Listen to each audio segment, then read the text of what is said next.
और वर्तमान समय में तो सब जपे जा रहे हैं, गाए जा रहे हैं, मंत्रों को भी हारमोनिया पर गाया बजाया जाता है, कैसेट में मंत्र बजाए जाते हैं, तो आज की तो कोई बात ही नहीं है।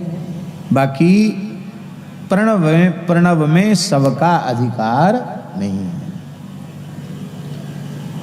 जो जिनका अधिकार है उन्हीं को प्रणव का जप करना चाहिए और उन्हीं को लाभ होगा, सबको लाभ नहीं होगा, लाभ की बजाय हानि हो जाएगी। अब आजकल के पढ़े लिखे लोगों की समझ में नहीं आएगा, जो पुराणों को ही 3000 साल से ऊपर अधिक स्वीकार नहीं कर रहे हैं, जो कहते ईसा के इतने साल पहले, ये सब मूर्खता की बातें हैं। पुराण विद्या सनातनी है, ये सब अंग्रेजों के पिछलग्गू हैं, ये ऋषि महर्षियों के पथ का अनुसरण करने वाले नहीं हैं। ये पाश्चात्य जो विचारक हैं उनका अनुगमन करने वाले लोग हैं। हमारा इतिहास अरबों खरबों वर्ष पुराना इतिहास है और हमारा इतिहास किसी बिना शिखा सूत्र वाले का, पैंट पजामा वाले के द्वारा लिखा हुआ नहीं है, किसी गोरे के द्वारा लिखा हुआ नहीं है। हमारा इतिहास साक्षात महाकवि आदि कवि महर्षि वाल्मीकि के द्वारा लिखा गया है।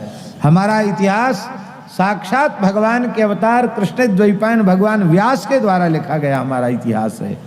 और ईमानदारी की बात, यही हमारा सच्चा इतिहास है, वास्तविक इतिहास है। और इसमें हमें श्रद्धा रखनी चाहिए, इसमें विश्वास रखना चाहिए।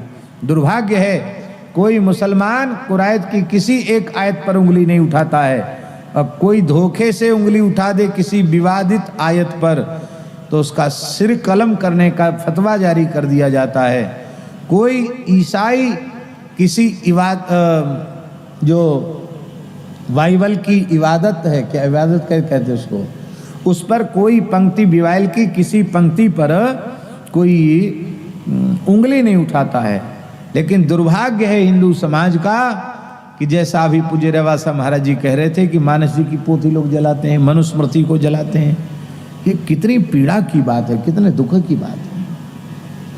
जबकि सारा संसार दरिद्र है हमारे सामने। हमारे आध्यात्मिक ग्रंथ, हमारी आध्यात्मिक संपदा, हमारा दर्शन, हमारा ज्ञान इतना अगाध है, हमारा साहित्य इतना अधिक है, उसकी आज सूची भी नहीं बनाई जा सकती। जहां कहीं दुनिया के किसी मत पंथ में कोई अच्छी बात कहीं आपको दिखाई सुनाई पड़ती है, चाहे बाइबल में हो चाहे कुरान में हो, वो उनकी अपनी उपज नहीं है, वो व्यासोच्छिष्टम जगत सर्वम, वो भगवान व्यास का उच्छिष्ट है, वो हमारी जूठन है। लेकिन दुख की बात है। इसलिए भैया अपने धर्म ग्रंथों में अत्यंत श्रद्धा रखो। आपको जो बात समझ में नहीं आती है तो कोई बात नहीं, आप विज्ञ पुरुषों के चरणों में बैठकर समझने का प्रयास करो।